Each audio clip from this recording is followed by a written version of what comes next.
Quando o assunto é amor, a autora Jojo Moyes sabe entregar uma boa história hipnotizante, como foi o caso do apaixonante Como Eu Era Antes de Você e sua adaptação cinematográfica lançada em 2016. Dessa vez, a Netflix traz outra trama baseada em uma de suas obras, A Última Carta de Amor, que vai retratar uma trama singela de uma paixão verdadeira, seus percalços, encontros e desencontros. Oi, gente, tudo bom com vocês? Eu sou a Camila, sejam muito bem-vindos ao canal do Pipoca na Madrugada.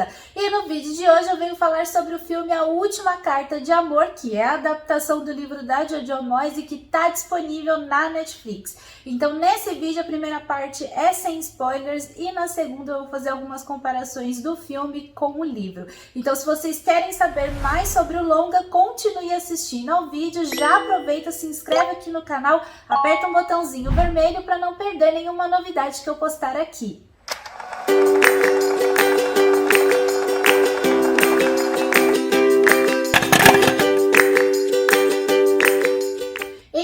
Ressalvas que eu tenho com relação ao filme, eu posso dizer que a adaptação ela é boa, ela traz os principais elementos da trama original, faz escolhas interessantes para a narrativa, apresenta personagens carismáticos e entrega um desfecho bonito e aconchegante. Não é um filme arrebatador, mas entrega uma história de amor satisfatória. Em A Última Carta de Amor, a gente acompanha a Ellie, que é uma jornalista contemporânea de Londres e que um dia encontra várias cartas nos arquivos do jornal onde ela trabalha e fica obcecada pela história de amor da Jennifer e do Anthony que aconteceu na década de 60.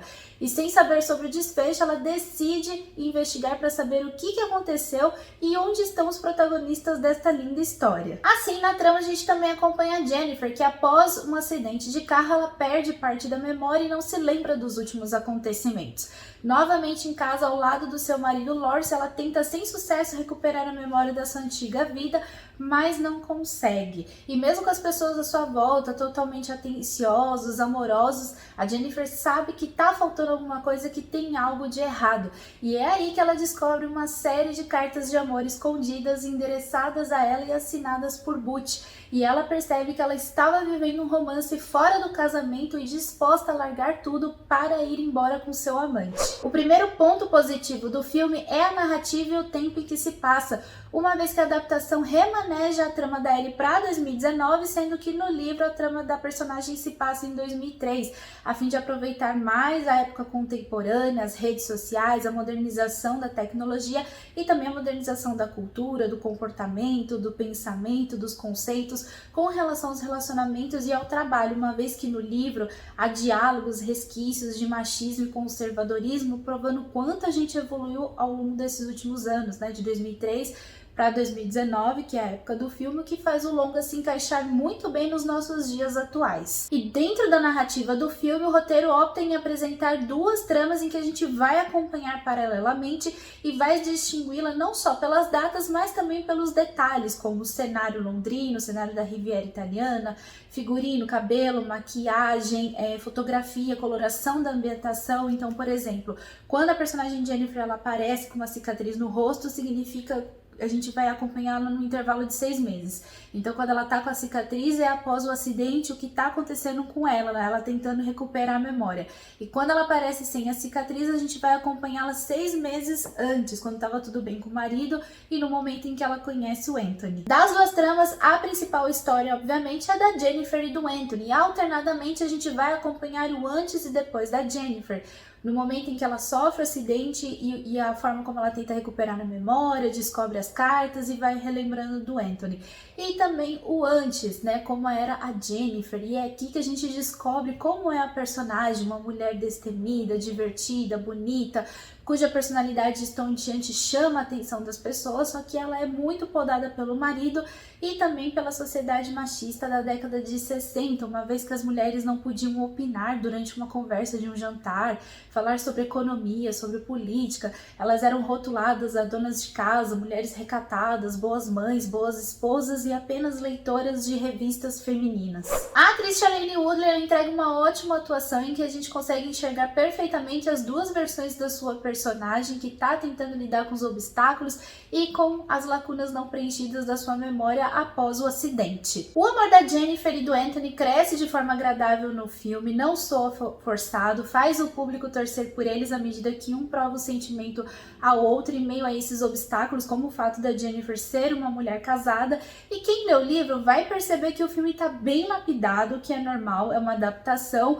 mas está respeitando os principais momentos da obra original nessa parte. O ator Callum Turner ele entrega uma boa atuação, não fica a desejar. Então a gente vê que o Anthony ele tem um passado, tem os seus problemas, a profissão dele exige que ele viaje para vários lugares, em vários momentos.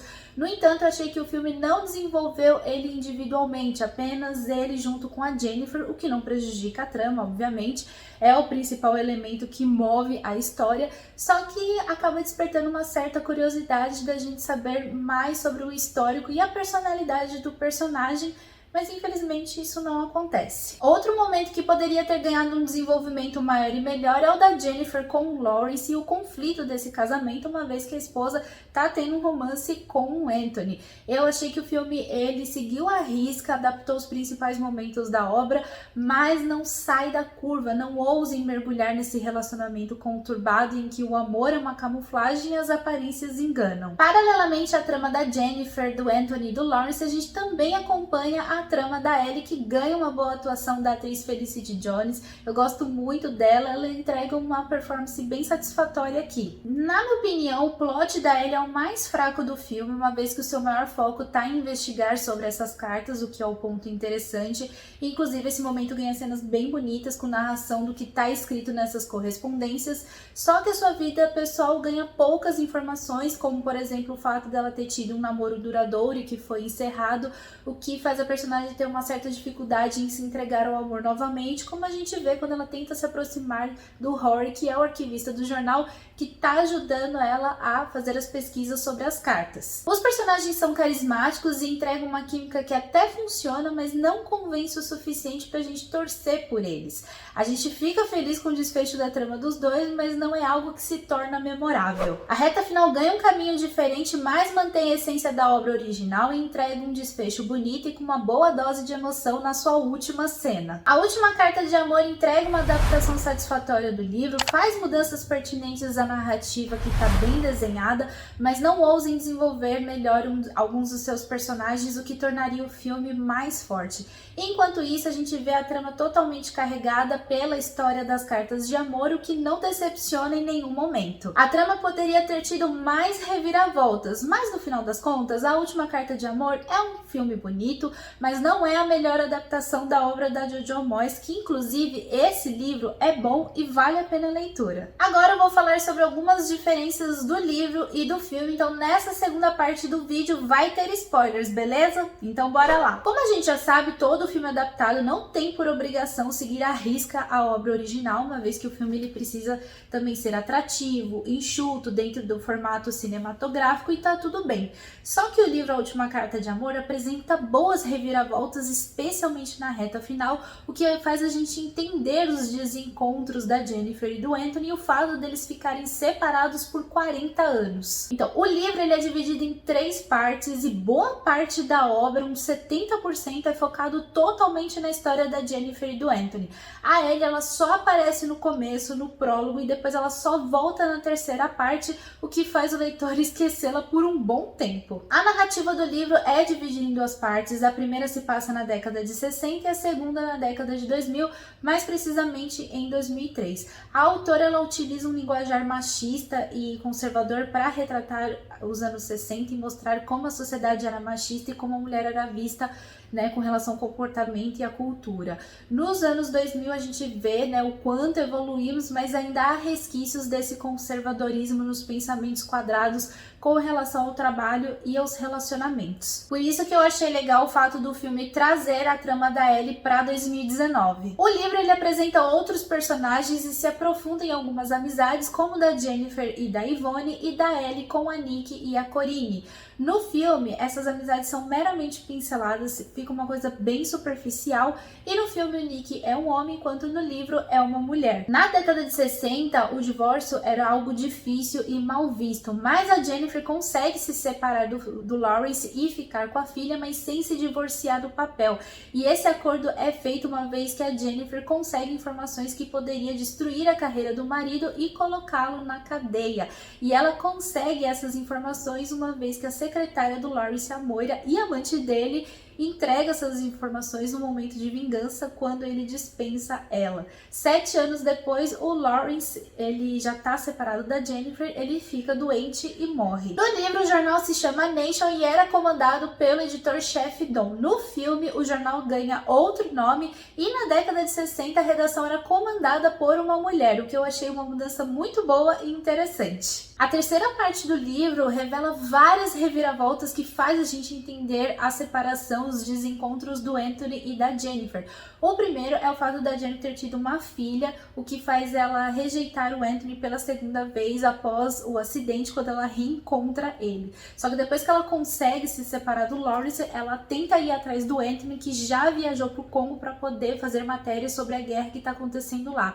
Ela vai até o Congo, não encontra ele, volta e deixa no jornal as cartas que só seriam encontradas pela Ellie 40 anos depois. O último desencontro se sucede por várias reviravoltas. Após ser dispensado pela segunda vez pela Jennifer, o Anthony ele tem problemas com bebida, ele fica mal, bebe e entra em coma alcoólico. O Don, que é o seu editor-chefe e melhor amigo, ajuda o rapaz e decide não contar para ele que a Jennifer lhe procurou e que deixou as cartas no jornal. O Anthony também já foi casado e ele tem um filho, o Philip. A mãe infelizmente morre e o garoto fica sob os cuidados do Anthony, que desiste da viagem para o Congo, só que a Jennifer não sabe de nada disso e acaba indo para lá. No filme, o filho do Anthony se chama Peter e ele é apenas mencionado. O garoto nem sequer aparece no longa. No livro, a Ellie tem um relacionamento com um homem casado, o John, e é por isso que ela se identifica tanto com a história de amor do Anthony e da Jennifer. No livro, a Ellie entra em contato com a Jennifer, que aceita de primeira contar a sua história, enquanto a jornalista está à procura do paradeiro do Anthony.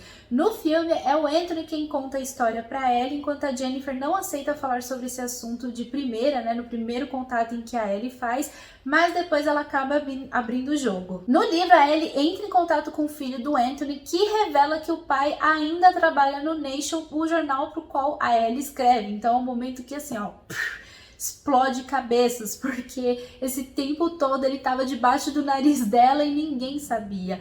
E o Anthony é quem cuida dos arquivos do jornal e é o chefe do Rory. A Ellie abre todo o jogo para o Anthony, que decide escrever cartas novamente para Jennifer até eles se reencontrarem novamente. Então é isso, gente. Essa é a minha crítica sobre o filme A Última Carta de Amor e algumas comparações do filme com o livro. E me conta aqui nos comentários se vocês pretendem assistir esse filme e se já assistiram, o que vocês acharam da história. E se vocês gostaram desse vídeo, deixe o seu joinha, compartilhe o vídeo com seus amigos, me siga nas redes sociais pra gente conversar mais e, é claro, se inscreva aqui no canal para não perder nenhuma novidade. Um beijão e até a próxima!